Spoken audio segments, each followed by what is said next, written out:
une nouvelle vidéo et il s'agit du book haul du mois de février 2024 avec 11 nouveaux livres dans ma pile à lire ou qui sont depuis déjà lus.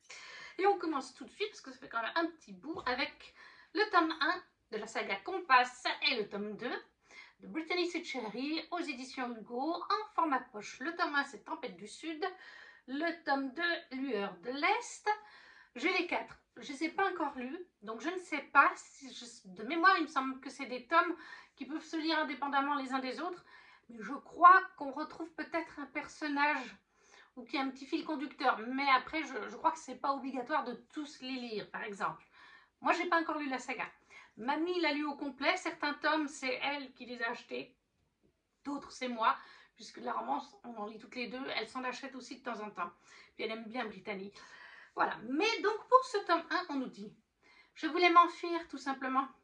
Laissant derrière moi ma vie urbaine pour échapper à un mariage sans amour, je partis m'installer à Havenbrough, une petite ville de Provence, avec l'intention de prendre un nouveau départ. C'était sans compter sur l'attraction inattendue qu'allait exercer sur moi le mouton noir de la ville. On disait de lui qu'il était perturbé, froid, un homme au lourd passé. Pourtant, ce que personne ne semblait voir chez Jack, cet éclat lumineux dans le regard, les élans de gentillesse dont il était capable, la façon qu'il avait de me faire sourire et même rire. Jax m'aida à poser mes valises. Patient devant mes accès de tristesse, il approcha mes cicatrices avec douceur. Il fut le calme opposé à ma tempête.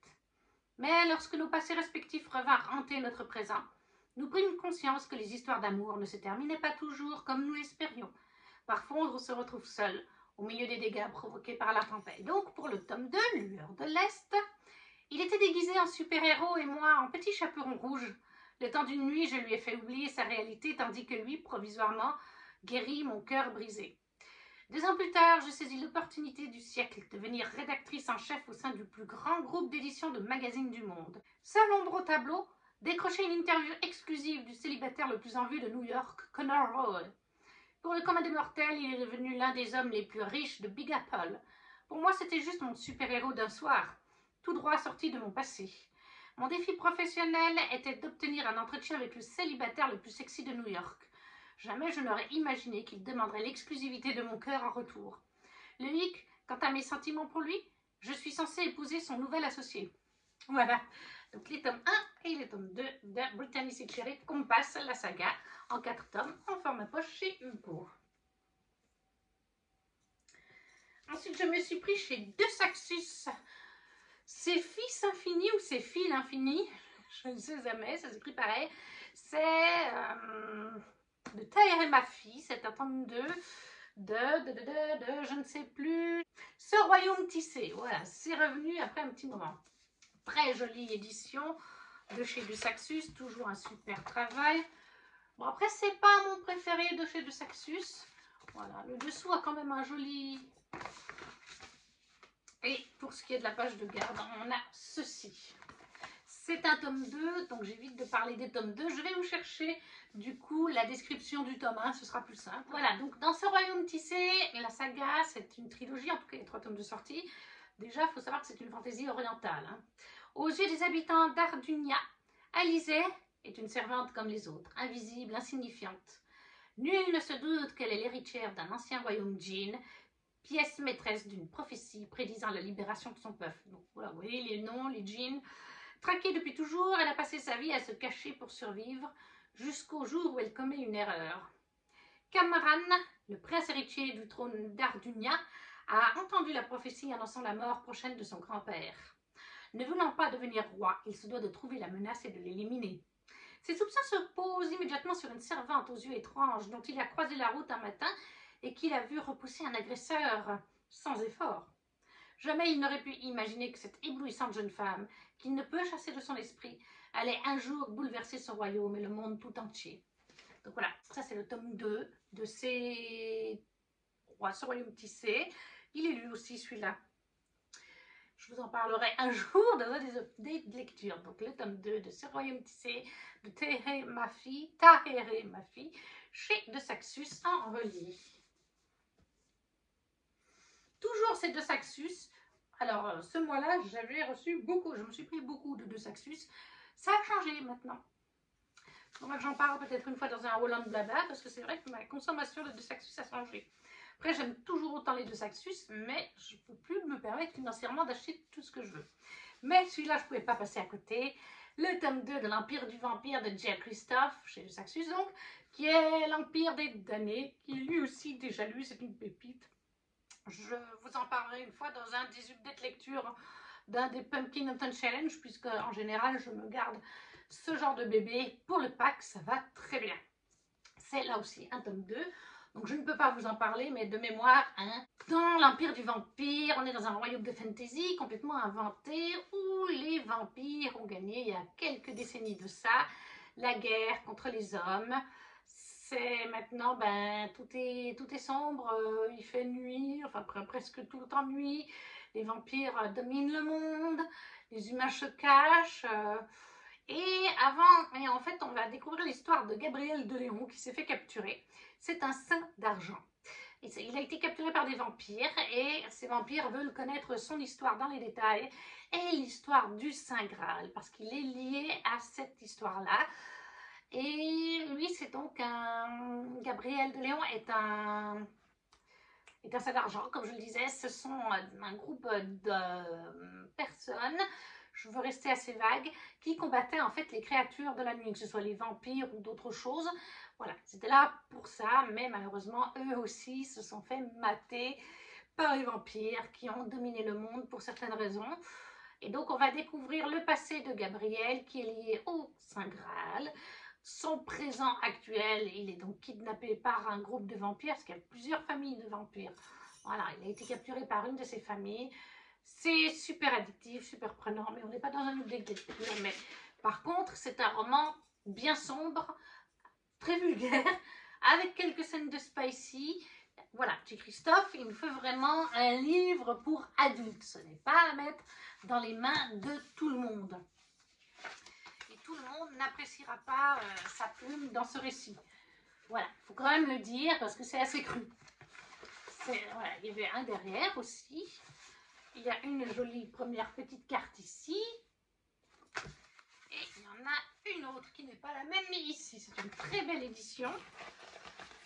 La jaquette est réversible avec quelque chose de plus traditionnel. Et dans les J. Christophe, en fait, dans cette saga, ce qu'il faut savoir, c'est qu'il est illustré. En VO aussi, c'est le cas. Oui, je ne vais peut-être pas vous montrer celle-là. Si j'en trouvais une qui ne spoile pas tout, voilà, on va dire que voilà. Il est illustré en VO aussi. Donc vraiment, ça, c'est pas de Saxus qui rajoute, c'est vraiment l'auteur qui a fait faire des illustrations. Il y en a une bonne dizaine par tome. Ça rajoute quelque chose au roman. Alors, ce serait en couleur, ce serait encore mieux. Parce que je ne suis pas fan du noir et blanc. Mais ça rajoute quand même une touche à l'objet livre. Ça le rend encore plus magnifique. Donc voilà, l'Empire du Vampire, le tome de J. Christophe, chez de Saxus en relié. Ensuite, on passe, c'est des livres en VO, mais qui sont sortis en VF. Ça, c'est le tome 2, Discours à Light d'Emily Tilde, oui, c'est l'édition Fairyloot. En français, c'est sorti, c'est ce don perfide. Et ça, c'est le tome 2. Je l'ai pris lors des précommandes sur le site Fairyloot, parce que j'avais eu le tome 1 dans une box et je l'avais lu. Ce n'est pas ma Fairyloot préférée, mon livre Fairyloot. À un moment donné, je vous le dis déjà, ça se retrouvera en vente sur mon Vinted.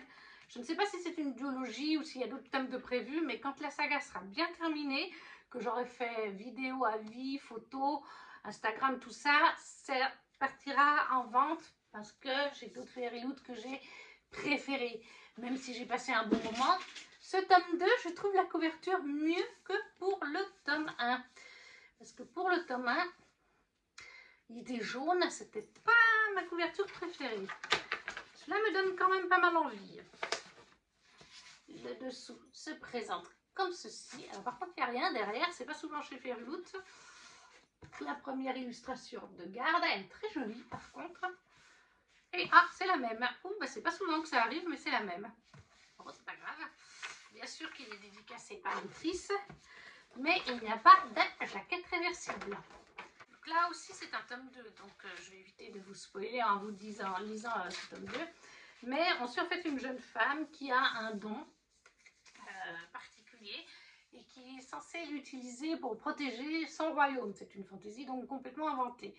Sauf que son don ne fonctionne pas tout seul, il doit fonctionner avec un binôme. Généralement, ben là, comme c'est une fille qui a le don, elle va devoir avoir une personne qui a un autre don. Généralement, c'est un garçon puisqu'elle est une fille, mais ça peut aussi être une fille, attention. Et en général, elle doit épouser la personne avec qui elle va être associée, parce qu'il va y avoir des affinités entre leurs dons, en fait, un truc du genre, de mémoire, c'est ça. Sauf que malheureusement, elle ne maîtrise pas son don, qui est assez dangereux, et en fait, elle a déjà tué 1 ou 2 maris. Voilà, donc là, et le peuple commence un petit peu à être un peu sceptique sur le fait qu'elle va arriver à contrôler son don, parce que les ennemis se rapprochent, mine de rien, et que sans son don, sans son potentiel bien acquis, ça va pas le faire. Et du coup, comme elle se sent un peu menacée, même parce qu'il y a un organisme de prière, de prêtres et tout ça, lié à ce don, elle se sent menacée par le peuple et même par les prêtres et tout ça, hein, les dirigeants qui s'occupent d'elle. Et du coup, elle va choisir un homme, un jeune homme, à peu près son âge, qui a certaines spécificités et qui est doué pour le combat, pour la protéger. C'est assez ironique, elle est censée protéger, elle, le royaume, avec son don. Mais voilà, comme elle ne le maîtrise pas, elle a besoin d'un garde du corps. Et il va bien sûr y avoir une romance entre le garde du corps et elle. Sinon, ce ne serait pas une édition Fairyloot. Voilà, donc ce tome 2, Discourse at Light de Emily Till, c'est l'édition Fairyloot. C'est sorti en VF. Le tome 2 aussi, je crois, est sorti il n'y a pas longtemps en VS, de Ce don perfide. Toujours en VO, ça c'est la Fairyloot de février, la Young Adult. J'ai eu The Crimson Moth de Christelle Ciccarelli, pardon. Voilà, très jolie édition. C'est un roman qui me fait très envie, mais je ne l'ai pas encore lu, je vous l'avoue. Voilà, très très joli. Dessous, il se présente. Là, il est très très beau dessous. Ah ouais, il est très très beau. La dust jacket pour celui-là est réversible. On a une première illustration avec un peu de feuilles de rosée. Et c'est la même derrière. À ce moment-là, Fairyloot nous faisait beaucoup les mêmes illustrations. À noter qu'en ce moment, ce n'est pas le cas. C'est toujours de différentes. Mais bon. Donc ça, c'est un tome 1 aussi qui est sorti en français. On va aller voir ça sur Booknode. Et en français, ça s'appelle Heartless Hunter, en fait. Je pense que c'est le nom de la saga et ça, c'est le nom du tome 1. Et c'est sorti chez PKJ. La magie y est tombée. Venez assister à l'avènement de la Nouvelle République. La révolution touche à sa fin. Les sœurs reines sont tombées et la caste des sorcières avec elles. Celles qui dominaient le pays sont désormais traquées et exécutées. Leur magie faiblit de jour en jour. Descendante d'une lignée de sorcières, Rune est parvenue à conserver son statut au sein de la haute société, mais n'en oublie pas ses origines pour autant. La nuit, elle devient le Crimson Moth, et avec l'aide de ses amis Verity et Alexander, sauve des sorcières des terribles gardes de sang qui ont juré leur mort. Lorsqu'un sauvetage tourne mal, Rune détourne les soupçons en se rapprochant de Gideon Sheap, le plus redoutable chasseur de sorcières du royaume, espérant lui soutirer des informations par la même occasion. Gideon, lui, a en horreur la superficialité et la décadence que Rune représente. Mais quand il apprend que le Crimson Moth a utilisé les navires marchands de cette dernière pour exfiltrer des sorcières hors de la République, il décide de faire la cour à la jeune femme pour en savoir plus. Les vrais ennuis commencent quand un amour véritable naît de ce jeu de chat et de la souris, et que chacun découvre que l'autre est bien différent de ce qu'ils imaginaient. Voilà, donc The Christmas Moth de Christelle Ciccarelli, qui est sorti aussi en français chez PKJ, Heartless Hunter en français. Et là, c'est l'édition Fairyloot. Ensuite, il y a tout qui est tombé, c'est pas grave, ils n'iront pas plus bas. Je me suis pris en campanule le chant des voiles de Tiff, le relié collector. Regardez comme il est beau. C'est Tiff qui a fait sa couverture. C'est Tiff qui a fait son jaspage.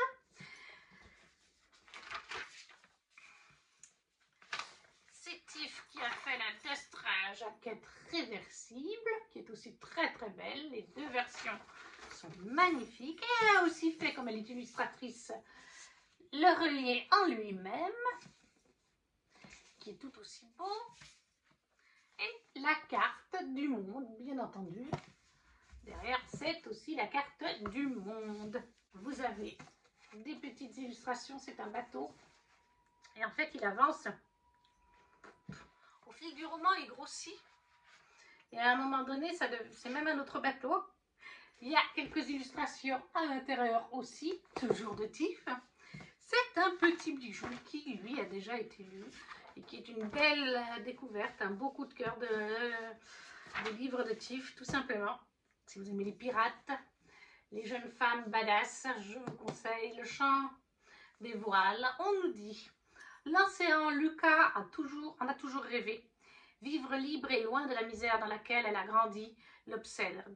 Peu importe qu'elle soit une femme, sa détermination est sans limite et elle compte bien prendre la mer. Quand le capitaine de l'Amdéavour l'intègre à son équipage, en dépit des convenances, Lucas semble toucher son rêve du bout du doigt. Mais passé l'euphorie du départ, la vie à bord se révèle impitoyable. Sous les ordres de l'intransigeant et mystérieux maître coq Axel, Lucas cherche à trouver sa place malgré le sexisme et la superstition légendaire des marins, alors que les véritables raisons de sa présence sur le navire lui échappent encore. Bien déterminés à percer le secret de leur expédition, les jeunes mousses découvrent rapidement qu'en mer, rien de ce qu'ils paraissent être. Donc ça, c'est l'édition reliée de Tif que vous ne trouvez pas, que vous ne trouvez plus. Elle n'est pas vendue ni quoi que ce soit, c'était pour la campagne Ulule et elle en avait gardé un petit stock pour les salons en 2024 et 2023. Maintenant, il existe aux éditions Plume Blanche en format broché et il va sortir en format poche d'ici quelques jours. Par contre, je ne sais plus si c'est J'ai lu. Je ne sais plus. Mais voilà, il existe en broché. Il va sortir en format poche et le format audio existe aussi déjà. Donc vous avez vraiment la possibilité de les découvrir. C'est juste que ce ne sera pas tout à fait cette couverture et pas forcément aussi jolie, mais le brochet en tout cas il est magnifique. Lui aussi j'aime beaucoup la couverture du brochet. C'est bien sûr Tif elle-même qui a fait sa couverture pour le brochet. Voilà, Le Chant des voiles de Tif, le relié collector. Ensuite, on retourne chez De Saxus. Je me suis pris le relié de Dans la vie des pantins. Oui, c'est ça, petit Giclone. Très vert. C'est pas forcément les couleurs que je préfère, mais pourquoi pas. Voilà, le jaspage. En haut, il est comme ça. En bas, il est comme ça. Voilà. Nous avons un petit texte en réversible. Très joli, encore une fois. Il est bien shiny. La page de garde. Et je pense que, voilà, derrière, c'est pareil.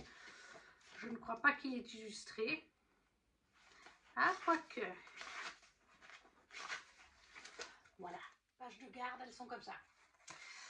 Il n'est pas encore lu, normalement il doit être lu le mois prochain pour le challenge de... comment s'appelle-t-elle? Le Flowers Book Challenge de Madame Errance. J'espère arriver à le lire. Pénétrez dans une forêt étrange et suivez le voyage extraordinaire d'une famille faite de pièces détachées. Victor est le dernier humain vivant depuis que l'humanité a été éradiquée. Il partage la vie de 3 robots, son père, Giovanni, l'infirmière Ratchet, aux tendances sociopathes, mais au grand cœur, et Rambo, un petit aspirateur anxieux. Tous vivent en sécurité dans une maisonnette perchée dans un arbre. Leur vie parfaite bascule lorsque Victor ramène de la casse un nouvel androïde qui alerte involontairement l'autorité de l'endroit où se cache Giovanni. Ce dernier est capturé puis transféré à la ville des rêves électriques. Pour le groupe d'amis, le temps presse. Ils doivent le retrouver avant qu'il soit reprogrammé et sa mémoire effacée. Mais bientôt, c'est l'existence même de Victor qui se trouve menacée. Voilà.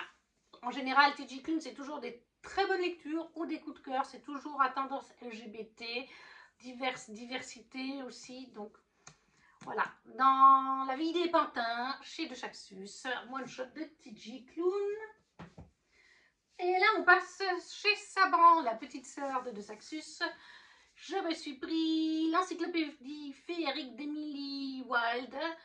de Heather Fawcett. C'est un tome 1, le tome 2 est déjà sorti chez Sabran. Et je crois que le tome 3 arrive, j'ai du retard. Alors il est lu celui-là, il n'y a pas de jaspage. Pardon. Il y a des illustrations à l'intérieur, mais elles viennent de chez Fairyloot. Oui, donc celui-là, il est lu, mais je ne possède pas encore le tome 2 ni le tome 3. Comme je vous dis, maintenant les deux Saxus, les Sabrans, ils sont réédités. C'est plus des reliés collector comme ça l'était au tout début de Saxus. Ils ont beaucoup de stock. Et puis après, on les trouve assez facilement sur Vinted ou Gibert. Parce que là, en ce moment, depuis novembre, que je n'ai plus autant d'heures de travail, je ne peux plus me prendre autant de livres. C'est tout simplement impossible. J'arrive à en prendre 5-6 par mois. C'est le plus gros que je peux. Et c'est souvent maintenant des livres, ils sont souvent 30 francs. Hein. Les deux Saxus, ça tourne à 28-30 euros pratiquement. Les bookmarks de chez Lost Kingdom, c'est 30 euros. Donc pareil, le budget n'est pas expansible. En général, si c'est des livres à 30 euros, je peux en prendre 3 dans le mois. Voilà. D'autant plus que j'ai la Fairyloot Young Adult et le Book Only Romantici. Donc c'est déjà un budget de pratiquement 70 euros, 80 euros à peu près pour un Fairyloot. Mais voilà, le dessous de Emily Wilde, de la couverture. Après, là, il se présente comme ceci. Bon, bah, de l'autre côté, c'est bien sûr pareil. Il est très joli par contre, je trouve très très joli. C'est un espèce de rose, rose rouge, que j'aime beaucoup. Ouais, c'est un espèce de rose rouge, mais je l'aime beaucoup. Donc lui, il est déjà lu. On est un petit peu sur une cosy fantasy, hein, quand même. On a ce côté-là un peu doudou, un peu cosy. Explorer le royaume des fées aux côtés de la chercheuse la plus grincheuse d'Angleterre. Emily Wilde est douée dans bien des domaines, universitaire hors pair et experte mondiale en triadologie. Elle travaille sur la première encyclopédie féerique jamais écrite. Lorsqu'elle débarque dans le village nordique de Ravsvik pour y étudier les recluses, les fées les plus rares au monde, Emily n'avait pas prévu la compagnie de son élégant rival, le professeur Wendell Bumblebee. Oui, Bumblebee. Venu l'aider dans ses recherches, ce dernier sème bientôt la pagaille dans sa vie, la frustrant à la limite du tolérable. Alors que les recluses s'avèrent bien plus dangereuses qu'escomptées, donnant au conte de fées des allures de cauchemar, l'insupportable Bumblebee semble quant à lui de plus en plus difficile à ignorer. Emily devra garder la tête froide si elle espère revoir la chaleur de son Angleterre natale. Voilà donc l'encyclopédie féerique d'Emily Wilde, le premier tome de Heather Fawcett chez Sabran. Après, on passe à une énorme brique qui n'est pas encore lue en français, mais elle a été lue en VO. J'espère la lire cette année. J'attends Ludivine, parce qu'en fait, Ludivine, elle l'avait commencé, elle a lu quelques chapitres, mais elle s'est trop éparpillée, puis après, elle l'a mis en pause. Et là, elle aimerait bien le reprendre, mais elle sait qu'il faut quand même, idéalement, avoir lu jusqu'au tome 3 de Kéléana pour lire ce tome 3. Moi, c'est ce que je conseille. De Saxus, parce que ça vient de chez De Saxus, vous dira, c'est pas nécessaire d'avoir lu Kéléana seulement à Cotard. Je ne suis pas d'accord. Dans ce tome 3 de Crescent City de Sarah Gimas, chez De Saxus, en édition reliée, il y a un personnage qui est relié vraiment à un lien familial avec un personnage de Kéléana. Je ne vous dirai pas si c'est une fille ou un garçon, je vous dirai rien de plus, mais ils ont, ces deux personnages, un lien de famille qu'on découvre dans ce tome 3. On a des indices petit à petit au fil du tome, et en fait, quand c'est m'est tombé dessus, j'ai dit « Oh, j'avais pas compris !» Et en fait, j'ai dit « Mais oui, on avait tous les indices mis bout à bout, petit à petit, on découvrait des choses sur ce personnage. » Et ça, je trouve dommage, parce que si vous n'avez pas lu Kéléana jusqu'au tome 3, vous n'aurez pas ces indices. Vous allez les laisser passer, vous ne les comprendrez pas, alors que ça rajoute au côté waouh de l'univers, du multiverse qu'a construit Sarah Gimas avec ses 3 sagas, Dakotar, Kéléana et Crescent City. Donc ça, c'est la version VF, qui est assez mastoc, hein, il est assez gros, il n'y a pas de jaspage par contre. Il n'y a pas de jaquette réversible et dessous, il se présente comme ceci. Et la page de garde représente cela. Je ne vous dirai pas qui c'est, qu'est-ce que ça représente. Dans Crescent City, on est dans un univers de fantasy complètement inventé, un peu plus type urban fantasy, où on a des faées, des anges, des archanges, des sorcières, des sirènes, plein de créatures, des faunes, enfin bref, plein de créatures, des loups métamorphes, énormément de créatures comme vous pouvez le voir.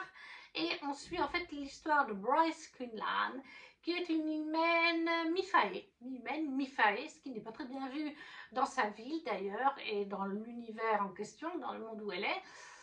Et on va la suivre en fait, il va y avoir, c'est dit dans le résumé, elle va vivre un drame, elle va perdre quelqu'un qui lui est proche dès les premières pages du tome 1.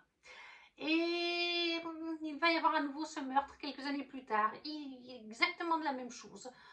Bryce n'a pas été soupçonné, hein. Au final on a enlevé les soupçons, mais là, eh bien, l'archange du Miché, de sa ville, veut qu'elle enquête avec Huntaltar, un ange déchu, l'ange de la mort, parce que les meurtres qui viennent d'avoir lieu 2 ans plus tard sont identiques que celui qui a concerné Bryce il y a des années. Donc, il pense qu'il va falloir remonter à l'origine, au premier meurtre, celui qui concerne Bryce. Et qui mieux que Bryce, qui connaissait cette personne sur le bout des doigts, pour enquêter sur la vie de cette dernière, savoir pourquoi elle aurait été tuée et en quoi elle serait connectée au meurtre actuel. Voilà, donc le premier tome, c'est une enquête de meurtre pour retrouver l'assassin de la personne qui était proche de Bryce. Et bien sûr, ça va tourner en Love Stories avec ce cher Huntaltar. C'est pas un spoiler, on le devine dès le tome 1 dans le résumé. Voilà, et ça, c'est donc le tome 3, grosse brique, chez De Saxus, Crescent City de Sarah J. Maas. Le dernier livre de ce book haul pour ce mois de février 2024, c'était Four Twangs de la saga The Empyrean de Rebecca Yarros chez Hugo dans leur collection Romantici. C'est la version revieille qui est absolument trop jolie. Je ne jalouse pas les autres pays, je trouve que cette version est très bien. Alors le jaspage fait très moche, mais c'est pas qu'il est moche, c'est qu'en fait j'ai plein d'illustrations. J'ai eu un set de 4 illustrations avec la Young Adult Box de Fairyloot. J'ai eu un set chez Reading Portal. J'ai eu un set chez Fairy and Dragon Prince. Bref, j'ai une quinzaine de prints dans ce livre. Mercredi, il est mal mis. C'est pour ça que le jaspage est un petit peu gâché. Parce qu'il dépasse, il va falloir que j'en coupe. Il y en a certains que j'ai déjà coupé un petit peu pour pas que ça dépasse trop là-haut. Mais il y en a d'autres, il va falloir que je les recoupe. Parce qu'il y en a qu'on voit beaucoup, c'est vrai. Mais c'est pas, voilà, c'est pas le jaspage qui est moche chez Hugo, c'est simplement les illustrations, enfin les calques. Dessous, il se présente comme ceci, il est magnifique. Par contre, voilà, moi je reproche ça. Je sais pas si vous verrez, mais mon doré se fait un petit peu la malle. Là aussi, d'ailleurs. Donc, au prix où il est vendu, j'aurais bien voulu que le doré ne se fasse pas la malle. Et de mémoire, dans le tome 2, le doré est encore plus parti. Donc ça m'énerve un peu.